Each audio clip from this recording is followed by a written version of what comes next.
Hello everyone, welcome to my channel. Today is going to be a special video. It's going to be an animated story called Christmas Spirit. If you want to see the written version, I have it on Wattpad. I'll put the link in the description. And now, please enjoy the story. Richard was on his way to Walmart. As he drove, he wondered what to get for his extended family. A giant puzzle for the family? A box of handmade chocolates? Peanut brittle? Tickets to a Christmas show? He couldn't quite decide. His mind was frazzled from the day before. It was a crisp Friday morning, and Richard was fetching his daily coffee.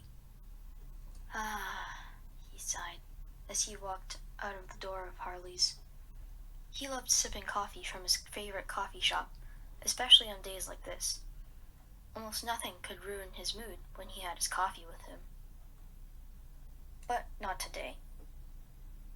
He passed by what looked like a homeless person, merely ignoring them. All of a sudden, they shrieked. Richard stopped abruptly in his tracks. He turned to the homeless person, frowning. "What's the matter?" he asked the person sitting on the cement. Now that he was facing them, he could see them clearly. The person was not homeless. Their clothes and face weren't grimy. They also, for some reason, had a crystal ball. Were they some sort of psychic person? "Hello, Richard." They pronounced it as if Richard was some other psychic of theirs. Richard looked mysteriously at the stranger. How do you know my name?" stuttered Richard. The person cackled in amusement. "It couldn't be more obvious.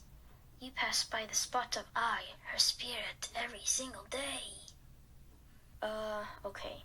He didn't want to anger that lady. She sounded like some sort of witch that stalked people. The likelihood of her being nice to Richard was a 0 out of 100. Richard took a deep breath. "Oh, yes, I love going to Harley's." Damn it, he thought. I shouldn't have told her that. "But it's okay that you told her that," an optimistic voice spoke in his head. "She knows you like that bistro anyways. Like she said, it couldn't be more obvious." True, agreed another voice in his head. "But speaking of bistros, you need to bring your coffee to work. Come on." Richard checked his watch. 8:41. He had to start heading to work. He snapped back to the situation at hand. "Well, I must be going. Goodbye," Richard said aloud.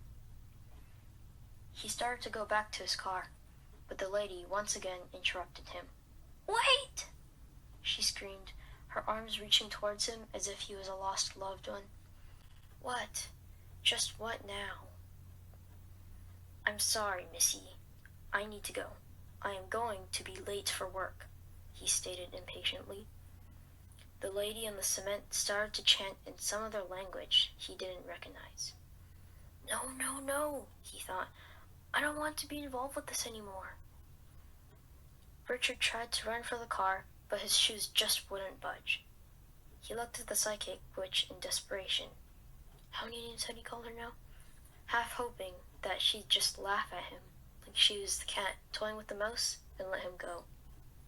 To Richard's disappointment and surprise, she didn't cackle, nor did she let him go.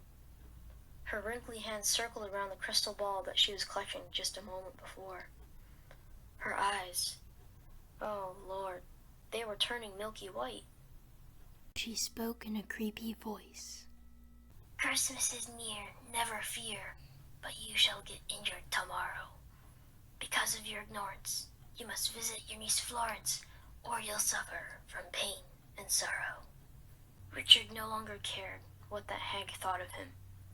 He clambered away from the creepy person, his legs no longer attached to the cement. Despite his feelings, he still believed what the lady spoke in her prophecy. But one line in particular, the one about his niece Florence, that undoubtedly bothered Richard the most. As he started the engine of his car, he sorely wished he hadn't gotten his coffee today. Did visiting his niece Florence mean that he had to visit his extended family? Wow, was that lady creepy. Richard shivered in his seat from the tip to the bottom of his spine as he drove the car. So what to get for Florence, he wondered. Richard didn't know Florence very well. He never really paid much attention to her when he came to the occasional extended family parties. Richard now regretted that. You should have spent more time with your brother's daughter, he scolded himself. This made him feel even more guilty. Suddenly, an idea popped into his head like fresh popcorn. I know what I should do, he thought. I'll text Randy to ask what Florence likes. As you can probably tell, Richard was not a man of great intelligence. For one, it's a simple idea for someone to text the parent or guardian to ask what their child wants as a present, whether it be for their birthday or, in this case, Christmas.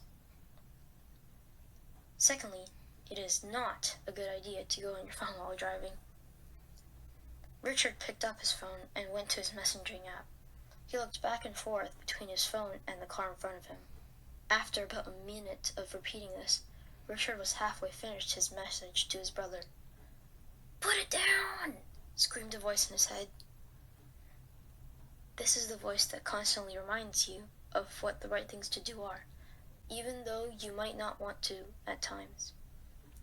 But I'm doing something nice for my niece that I've ignored for a long time, argued another part of Richard's brain. This voice expresses, or rather, complains what you feel like doing, despite the fact that what you feel like doing could be wrong. Doesn't matter. You're driving, the first voice snapped. And also, you had many, many chances at those other family parties to spend time with Florence. So, I don't care. Crash! The next thing Richard knew, he was muffled by a colossal amount of flaring white, followed by a wave of dizziness and darkness. I'll be uploading the other parts of the story 2 or 3 more times in this next week and a bit. In the meanwhile, hoof the like and subscribe button. I'll see you then.